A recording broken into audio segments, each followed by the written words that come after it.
2005లో ధ్యానంలోకి వచ్చాను. సికింద్రాబాద్ మల్కాజ్గిరి గౌతమ్ నగర్ నుంచి వచ్చాను. ఇప్పుడు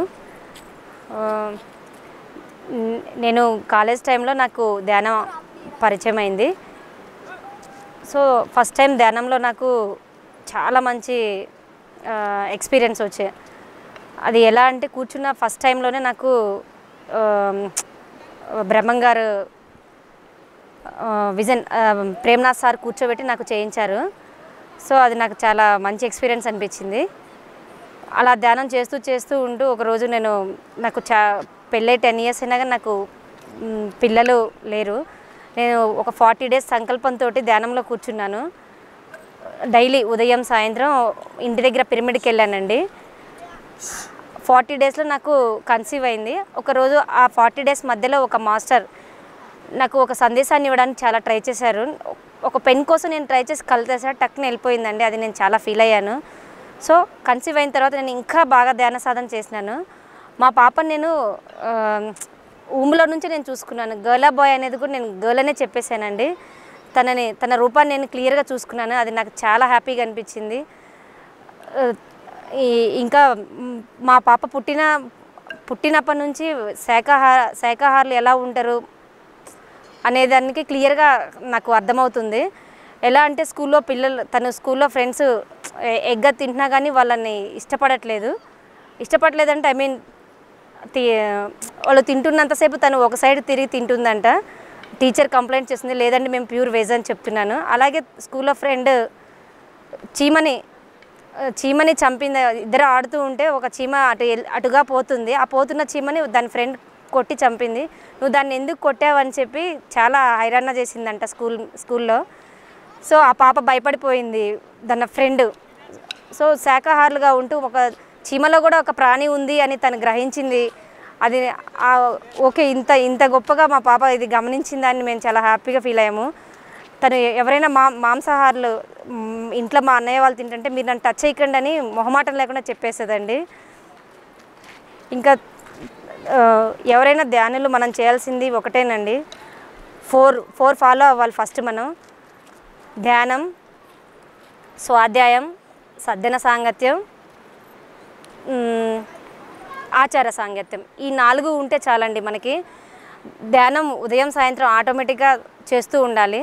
స్వాధ్యాయం అంటే మనకు నచ్చిన బుక్స్ ఏదైనా ఫస్ట్ ఎవరైనా చదవాల్సిన ఫస్ట్ బుక్ భగవాన్ బుద్ధ ఒకటి, పరంగిత ప్రజ్ఞ. ఈ 2 చదవండి.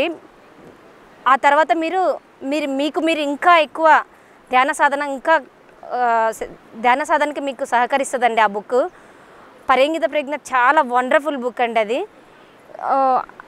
మాకు రామరెడ్డి సార్ ద్వారా నాకు ఈ ధ్యాన పరిచయం అయింది. మెయిన్ ఆయన ద్వారా నేను ఈ బుక్స్ చదివాను కాబట్టి నేను కూడా అందరికీ చెప్తున్నాను. ఈ ఒక యోగి ఆత్మకథ బుక్ చాలా చాలా మంచి బుక్ అండి. నేను పాప గర్భంలో నేను కన్సీవ్ అయిన కాడ నుంచి 3 times చదివానండి డెలివరీ అయ్యేలోపు. అంత మంచి బుక్, ఎవరు మిస్ అవ్వద్దు ఆ బుక్ని. అలానే స్వాధ్యాయం ధ్యానం అయిపోయింది, స్వాధ్యాయం అయిపోయింది. ఇప్పుడు సజ్జన సాంగత్యం. మనం ఎవ్రీ మంత్ ఎక్కడ క్లాసెస్ జరుగుతుంటే ఎక్కడ స్పీచ్ అవుతున్నా ఏ స్పిరిచువల్ లీడర్స్ ఎవరైనా సరే ప్రతిదీ మనం వినాలి. మనకు నచ్చింది మనం దాన్ని స్వీకరించాలి. సజ్జన సాంగత్యం చాలా చాలా ఇంపార్టెంట్ అండి. మనం ఒంటరిగా ధ్యానం చేసుకుంటూ ఉన్నంత మాత్రం కాదు, 4 మాస్టర్స్ ఎక్స్పీరియన్స్ వినడం కూడా మనకి చాలా సహకరిస్తుందండి మన ధ్యానానికి. అది కంపల్సరీ మనం చేయాలి. ఇంకా ఆచార సాంగత్యం అది కూడా చాలా ఇంపార్టెంట్ అండి. మనం ముఖ్యంగా మహిళలు ఇంట్లో ఉండేవాళ్ళు ఎప్పుడు టైం దొరికితే అప్పుడు కంపల్సరీ సమయాన్ని వృధా చేసుకోకుండా ధ్యానం, స్వాధ్యాయం కంపల్సరీ చేయాలండి. ఇది నేను చెప్తున్నాను. నా ఎక్స్పీరియన్స్ వచ్చి ప్రతి వ్యక్తి ఫస్ట్ గమనించుకోవాల్సింది ధ్యానానికి ముందు ఎలా ఉంది, ధ్యానంలోకి వచ్చిన తర్వాత ఎలా ఉంది. ఫస్ట్ మనం అది అబ్జర్వ్ చేసుకోవాలండి. నేను ధ్యానంలోకి రాకముందు చాలా అంటే హెల్త్ పరంగా కూడా నేను కొంచెం సిక్కే ఉంటుండే.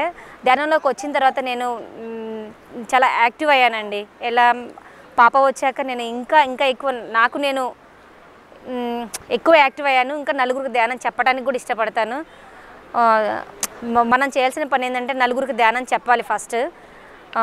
ఫస్ట్ ఆఫ్ ఆల్ మా ఇంట్లో నేను ధ్యానంలోకి రావడం మా ఫ్యామిలీ అంటే మా పేరెంట్స్ సైడ్ కానీ వాళ్ళకి ఇష్టం లేదు.